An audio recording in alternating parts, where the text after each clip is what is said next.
चलिए दोस्तों स्टार्ट कर लेते हैं। आज का जो टॉपिक है मोस्ट इम्पोर्टेंट टॉपिक है, जिसमें आपको 3 टॉपिक कराने वाला हूं। जिसमें पहला हो जाएगा मोलरता, और दूसरा हो जाएगा मोललता, और तीसरा हो जाएगा मोल प्रभाज। और ये तीनों मोस्ट इम्पोर्टेंट टॉपिक हैं, तो आप इन्हें ज़रूर से तैयार कर लीजिए। और आप पहले हेडिंग डाल लीजिए मोलरता, हेडिंग डालिए, उसके बाद आपको शुरू कराने वाले हैं। तो हेडिंग डाल लीजिए। चलिए देख लेते हैं मोलरता। पहले भी पढ़ा चुके हैं, चलिए दोबारा देख लीजिए। ठीक है, तो क्या है, इसको हम पहले चित्र से समझाते हैं, और इसी चित्र से आपको हम मोललता भी समझा देंगे। ठीक है, ये कोई बर्तन या पात्र है, उसमें क्या भरा हुआ है, उसमें विलयन भरा हुआ है। विलयन में क्या क्या चीज़ें उपस्थित होती हैं, बताओ। विलयन में विलेय और विलायक 2 चीज़ें उपस्थित होती हैं। ठीक है, ये है तुम्हारा विलयन। ठीक है, विलयन, और ये विलयन 1 लीटर है। 1 लीटर विलयन है, और इसमें घोल रहे हम विलेय के मोल। विलेय के मोल, विलेय के मोलों की संख्या डायरेक्टली लिख लीजिए, जिससे डेफिनेशन समझने में आसानी हो। विलेय के मोलों की संख्या, विलेय के मोलों की संख्या। ठीक है, एक बार चेक कर लेता हूँ क्या मैंने मारा है। ठीक है, अब देखिए इसका डेफिनेशन बनाते हैं। किसी विलयन के 1 लीटर में उपस्थित या घुले, किसी विलयन के 1 लीटर में घुले विलेय के मोलों की संख्या को मोलरता कहते हैं। ठीक है, देखिए एक बार फिर समझिए। किसी विलयन के 1 लीटर में घुले, घुले भी बोल सकते हो, उपस्थित भी बोल सकते हो। जैसे किसी विलयन के 1 लीटर में घुले विलेय के मोलों की संख्या को मोलरता कहते हैं। समझ में आ गया? चलिए डेफिनेशन लिखिए, बोल बोल के लिखिए, और साथ ही साथ नोट्स भी बनाते चलिए। तो लिखेंगे किसी विलयन के 1 लीटर में उपस्थित 1 लीटर में उपस्थित विलेय के 1 लीटर में उपस्थित विलेय के मोलों की संख्या को विलेय के मोलों की संख्या को विलेय के मोलों की संख्या को मोलरता कहते हैं। मोलरता कहते हैं। ठीक है, आप पहले भी पढ़ चुके हो मोलरता को किससे प्रदर्शित करते हैं, एम से। तो लिखेंगे मोलरता को एम से प्रदर्शित, मोलरता को एम से प्रदर्शित करते हैं। मोलरता को एम से प्रदर्शित करते हैं। ठीक है, डेफिनेशन यही है मोलरता की। अब देखिए इसी जो फिगर से और इसी डेफिनेशन से हम मोलरता की भी डेफिनेशन निकाल सकते हैं। सॉरी, मोललता की, मोललता डेफिनेशन निकालेंगे। देखिए यहाँ पर जो विलयन था 1 लीटर था, लेकिन जब हम मोललता की डेफिनेशन निकालेंगे तो यहाँ पे हम लेना पड़ेगा विलायक। ठीक है, विलायक हो जाएगा अब 1 kg। ठीक है, अब ये विलायक कैसा हो जाएगा, 1 kg हो जाएगा। अब इसी से डेफिनेशन बनाइए। किसी विलायक के 1 kg या 1 किलोग्राम में उपस्थित विलेय के मोलों की संख्या को मोललता कहते हैं। देखिए किसी विलायक के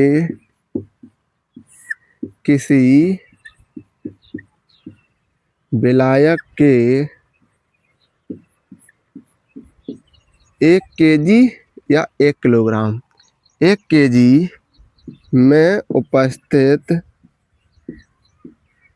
1 kg में उपस्थित विलेय के 1 kg में उपस्थित विलेय के मोलों की संख्या को विलेय के मोलों की संख्या को विलेय के मोलों की संख्या को मोललता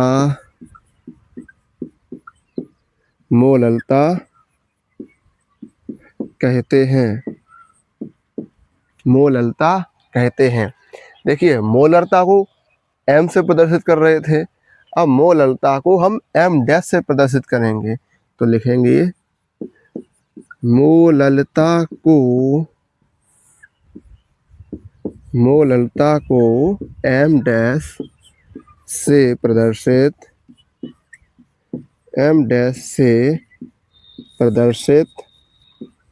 करते हैं। मोललता को m डैश से प्रदर्शित करते हैं। देखिए डेफिनेशन दोनों की एक बार आपको फिर समझा रहा हूँ। जैसे अगर विलयन होगा तो वो होगी मोलरता और विलायक होगा तो वो होगी मोललता। देखिए किसी विलयन के 1 लीटर में उपस्थित विलेय के मोलों की संख्या को मोलरता कहते हैं और किसी विलायक के 1 किलोग्राम में उपस्थित विलेय के मोलों की संख्या को हम मोललता कहते हैं। और मोलरता को m से प्रदर्शित करते हैं और मोललता को m डैश से प्रदर्शित करते हैं। क्योंकि दोनों m से ही हैं तो थोड़ा डिफरेंस करने के लिए मोललता में m डैश लगा देते हैं। तो इसका हम फॉर्मूला लिखते हैं। जैसे फॉर्मूला लिखेंगे मोलरता बराबर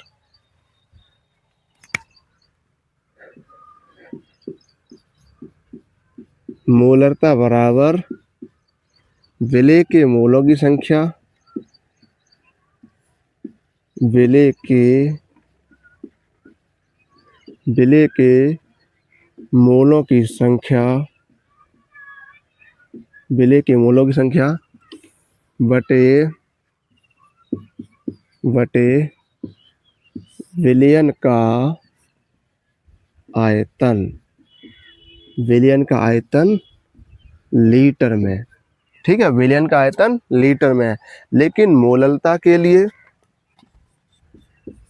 मोललता बराबर विलेय के मोलों की संख्या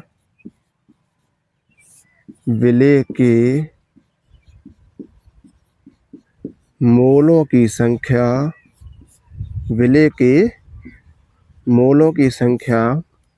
बटे विलायक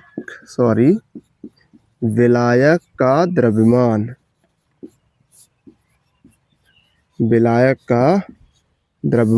किस में हो जाएगा? ये केजी में। ठीक है, विलायक का द्रव्यमान किस में होगा? केजी में। हमने बताया था विलेय की मोलों की संख्या को हम n से प्रदर्शित करते हैं, तो इसको शॉर्ट फॉर्म में लिखेंगे m बराबर n/b। किस में होगा? ये लीटर में। ठीक है, ये लीटर में होगा। और इसे शॉर्ट फॉर्म में लिखने के लिए m डैश बराबर n/w। w क्यों लिया है? क्योंकि वेट होता है और वेट को हम किलोग्राम में लिखते हैं। तो m डैश बराबर n/v और v किस में हो जाएगा? ये केजी में। ठीक है, इतना लिख लीजिए या स्क्रीनशॉट कर लीजिए। लिख लिया? ठीक है, आपने स्क्रीनशॉट कर लिया है या लिख लिया है, लेकिन आपने यहाँ तक लिख लिया होगा। ठीक है, मोलरता का फॉर्मूला ये होता है, मोललता का फॉर्मूला ये होता है। अब जो न्यूमेरिकल में जो फॉर्मूला यूज होगा वो लिखते हैं। जैसे n बराबर क्या होता है? मोलों की संख्या के लिए small w upon small m। जैसे मोल बराबर मोल निकालने हैं तो भार बटे अड़भार, ये होता है फॉर्मूला, भार बटे अड़भार। जैसे भार small w, Adbhar small m, molecular weight. ठीक है, n का मान यहाँ रखेंगे। जैसे m बराबर small w upon small m upon ये कैपिटल B है। अब इसे भी हम किस में चेंज कर देंगे? मिलीलीटर, यानी 1000 का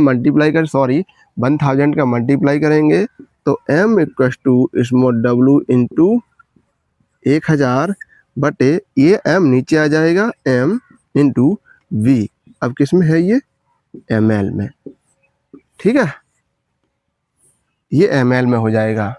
अब ऐसे ही ये वाला जो फॉर्मूला है यहाँ पर भी रख देंगे, m dash equals to small w upon small m, और ये b है जो, सॉरी w है जो, अब इसे ग्राम में चेंज करेंगे तो इसमें भी हम 1000 का गुणा कर देंगे। ठीक है, तो इसे सही से लिखेंगे m dash equals to small w into 1000 बटे small m into capital W। अब ये किस में है? ग्राम में है। ठीक है, ये दोनों के लिए फॉर्मूला हमने लिख दिया है। ये है मोलरता के लिए, ये है मोललता के लिए। अब मात्रक लिख लेते हैं दोनों का, जैसे मात्रक। ठीक है, जैसे मात्रक मोलरता का हो जाएगा मोल प्रति लीटर। ठीक है, और मोललता का हो जाएगा मोल प्रति किलोग्राम। ठीक है, मात्रक मोलरता का मोल प्रति लीटर और मोललता का मोल प्रति किलोग्राम। ठीक है, दोनों टॉपिक समझ में आ गए। तो चलिए इसका जो टॉपिक एक बचा हुआ है मोल प्रवाह, वो देख लेते हैं, स्क्रीनशॉट कर लीजिए। चलिए अब देख लेते हैं मोल प्रवाह। मोल प्रवाह की डेफिनेशन समझने से पहले उसका सूत्र देखिए, सूत्र से ही आप डेफिनेशन निकाल सकते हो। जैसे पहले आपको एक पात्र यानी बर्तन लेना होगा, उसमें विलयन भरना होगा, जिससे आसानी होगी समझने में। ठीक है, ये क्या है? ये है तुम्हारा विलयन है। ठीक है, विलयन में क्या घोलते हैं हम? कोई पदार्थ घोलते हैं जिसे बोलते हैं विलेय पदार्थ। ठीक है, अब देखिए विलयन में क्या चीज़ें उपस्थित होती हैं, नीचे समझा रहा हूँ।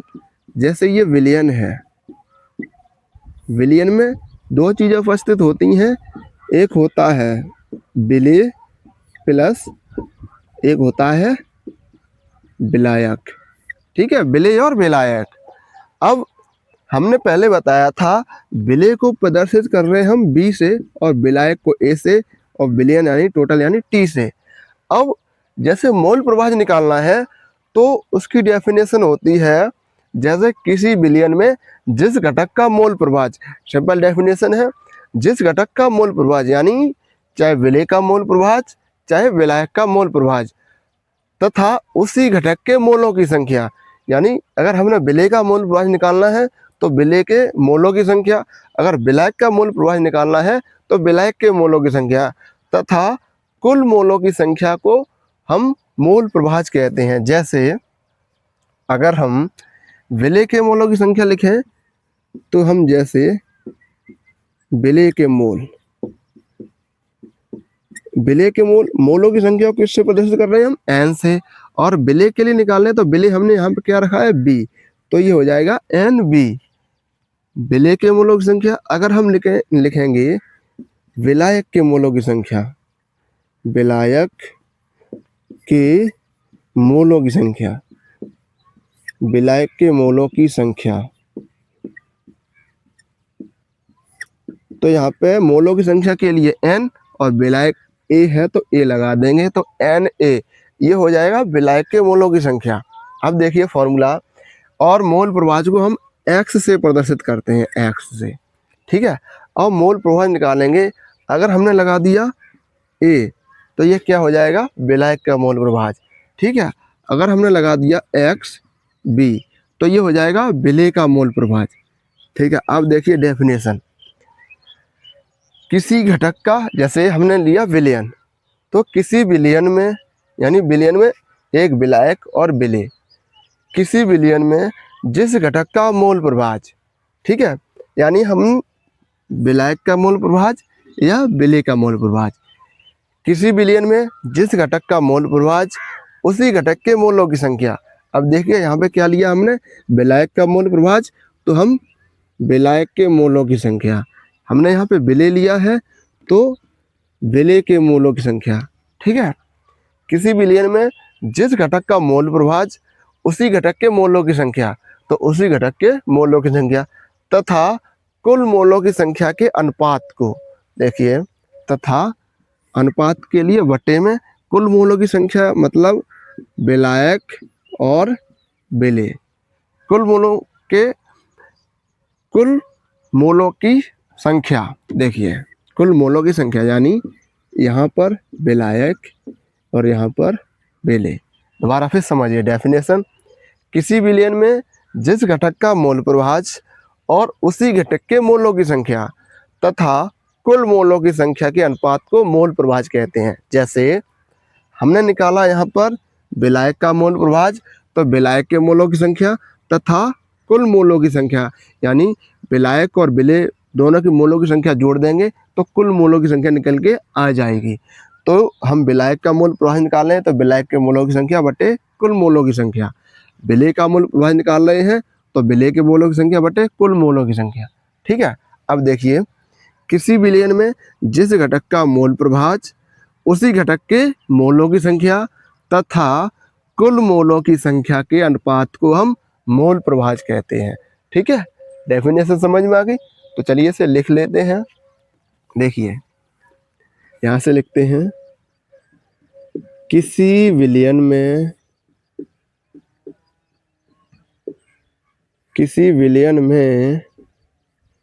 जिस घटक का मोल प्रभाज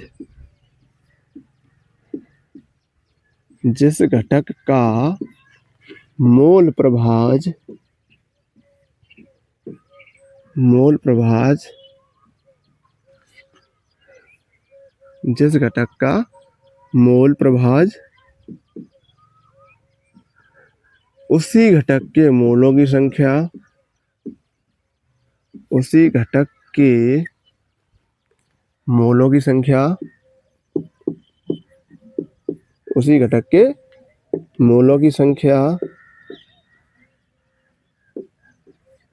तथा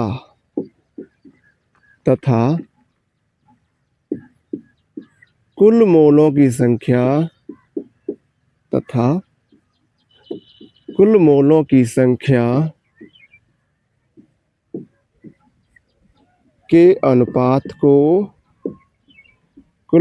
संख्या के अनुपात को मोल प्रभाज कहते हैं। कुल मोलों की संख्या को मोल प्रभाज कहते हैं। ठीक है, और इसे x से प्रदर्शित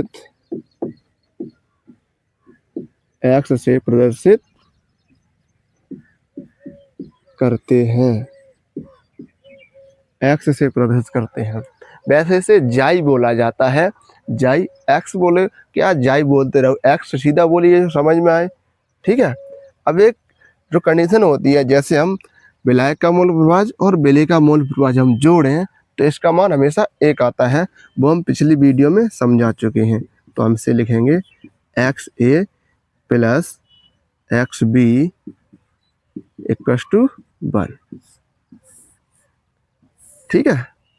अब अगर हमें विलेय का मोल प्रभाज पता है, विलायक का निकालना है, तो उसे एक में से घटा देंगे। जैसे XA बराबर 1 - XB। और अगर विलायक का पता है, विलेय का निकालना है, तो हम उसे भी एक में से घटा देंगे। ठीक है। 3 फॉर्मूले ये हो गए, 2 फॉर्मूले ये हो गए। ये जितने भी फॉर्मूले हैं वो न्यूमेरिकल में यूज होंगे, वो आपको मैं जब न्यूमेरिकल कराऊंगा तो अच्छे से समझा दूंगा। ठीक है, चलिए लिख लीजिए। और अगर इसका मात्रक पूछना चाहें, इसका कोई मात्रक नहीं होता है। अगर हम मात्रक निकालें तो लिखेंगे इसका कोई मात्रक नहीं होता है। कोई मात्रक नहीं होता है। ठीक है, कोई मात्रक नहीं होता है। तो समझ में आ गया पूरा। 3 टॉपिक थे इस वीडियो में, तीनों टॉपिक समझ में आ गए। समझ में आए तो कमेंट में ज़रूर बता दीजिए करें, जो हम आपको समझ में आ जाए। जैसे आपको समझ में आ गया तो कमेंट कर दीजिए हाँ समझ में आ गया। जिसमें 3 टॉपिक थे, मोलरता, मोललता और मोल प्रभाज। चलिए आज की वीडियो में इतना ही रखते हैं, मिलते हैं नेक्स्ट वीडियो में।